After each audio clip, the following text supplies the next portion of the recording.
And welcome to Legal Munch. This is Dr. Kalpana. In this lecture, we would be understanding economic international law. Since it is the first lecture of the series, so we would be dealing the introduction to international economic law, what is all about, and what is that, and what is the significance of having international economic law and its definition. So, understanding the legal backbone or framework of globalization and cross-border economic activity. Now coming to the meaning of international economic law.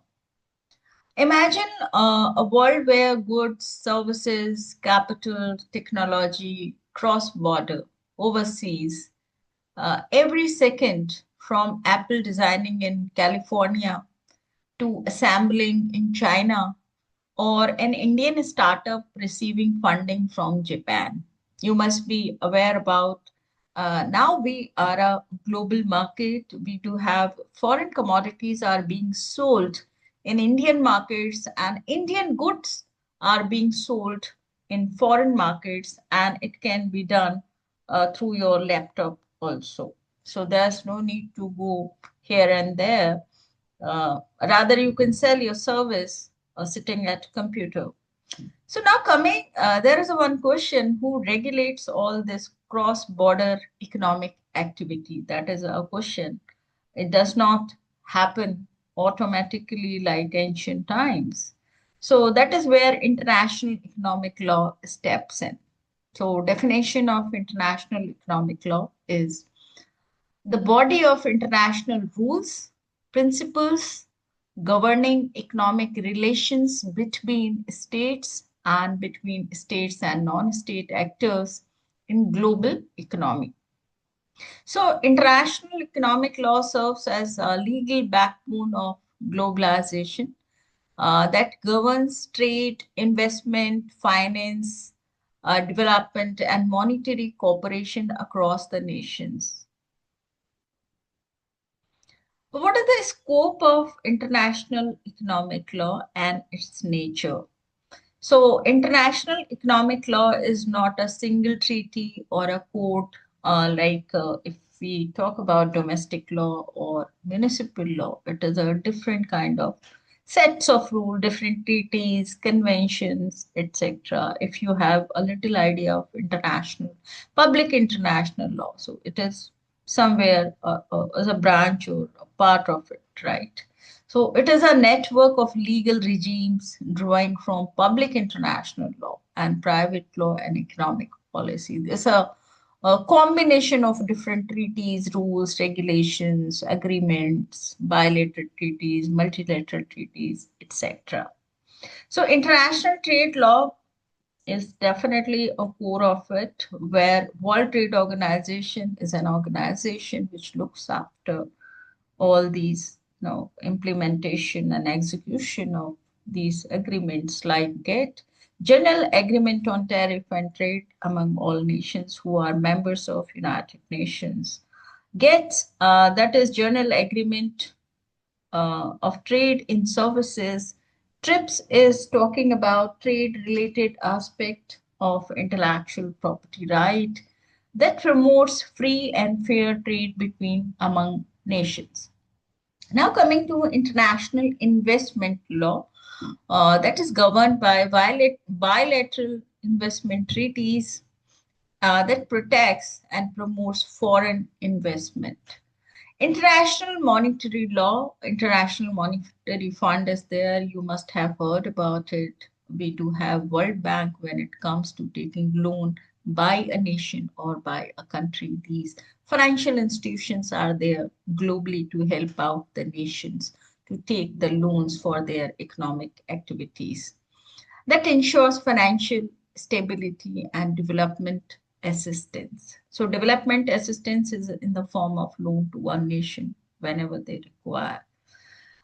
Development law is UNCTAD, United Nations Conference on Trade and Development, that promoted a sustainable and equitable growth. That is a basic conference, and people who are signatory are bound by to follow UNCTAD. Competition and taxation law, OECD and BEPS framework are there, which prevents unfair business practices and tax evasion. We should definitely go through a historical background of any development when it comes to understanding present legislation. So, historical evolution of international economic law, how it does happen. Pre-1945 era, that is before Second World War, and coming of United Nations into being, fragmented beginnings. So trade governed by bilateral treaties most of the time. Bilateral treaty means there is an agreement between two nations to do an economic activity, and customary international law. So Great Depression came in 1930s.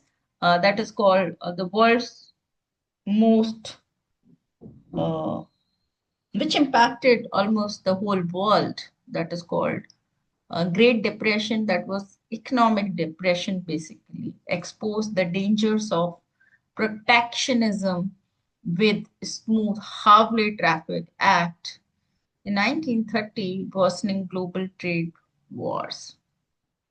That is a background where nation came together to extend economic cooperation. Post Second World War, institutionalization came into being as a need of repairing the damage caused by Second World War. In 1944, Bretton Woods Conference establishes International Monetary Fund and World Bank. In 1947, GATT, General Agreement on Tariffs and Trade, laid down the foundation for modern global trade rules. Now coming to the third important development, in 1995, World Trade Organization created a unified system covering trade in goods, services, and intellectual property with binding dispute settlement, and a game changer in international economic governance. In 21st century globalization and beyond, we see in 1992, India also adopted global liberalization and opened its market for foreign goods and started exporting in a large volume to foreign markets its own product and services. So rise of regional trade agreements we witnessed in history, digital trade, e-commerce, and fintech. So international economic law now intersects with environmental, labor, and human rights law as well, because they are integrated part of in any economic activity. When it comes to uh, doing an economic activity, it does impact environment, so automatically environmental law is also invoked. Human rights, since humans are involved in economic activity, and definitely labor rights. So reflecting interconnected global challenges. There are key institutions which govern international economic law and you can say enforce international economic law. WTO, World Trade Organization, which was founded in 1995, oversees global trade governance, dispute settlement, and multilateral trade negotiations among 164 members states. IMF, International Monetary Fund, founded in 1944, ensures financial stability through macroeconomic surveillance, policy advice, emergency lending to member countries. World Bank, founded in 1944, provides development, financing, and technical assistance to reduce poverty support sustainable economic growth. UNCTAD, which is United Nations Conference on Trade and Development, was founded in 1964, promotes trade and development opportunities for developing countries and focusing on integration into global economy. OECD coordinates economic policy among developed nations, setting standards for governance, taxation, and sustainable development, which was founded in 1961. Now, coming to the core principles of international economic law, on what basis these agreements, treaties, conferences, and principles have been formulated and developed. So, the fundamental principles guide how nations interact economically, resolve disputes within international legal framework. The first one is most favored nation theory. Equal trade treatment must be extended to all WTO members without discrimination. For example, there's one case, EC banana case, which we would be discussing in another lecture because this is a basic introduction to international economic law. National treatment. Imported goods must be treated no less favorably than domestic products once they enter the markets. For example, if there is an imported item is being sold in the markets, it should not uh, diminish or threaten a domestic product when it is being introduced in a domestic market. Third one is transparency. Trade laws and regulations must be published and administered openly through established notification mechanism. Reciprocity is another principle on which international economic law is found. Trade concessions should provide mutual benefits negotiated through successive GATT, General Agreement on Tariffs and Trade Round and Agreement. Fifth is dispute settlement in case of arising any dispute, structured legal mechanism resolve conflict between states fairly, predictably. Now coming to international economic laws intersection with other legal fields. Human rights law, since humans are very much the part of every economic activity and they are the first impacted creatures on this planet. So trade policies directly affect labor rights, food security, economic dignity. WTO cotton subsidies were challenged by African nations who argued that they harmed local farmers' livelihood and violated their economic rights. Environmental law is in a direct, uh, uh, uh, indirect touch with when it comes to any economic activities like opening an industries and a mill or machines wherever any chemical production is being done, it is impacting environment. So environmental law come into being.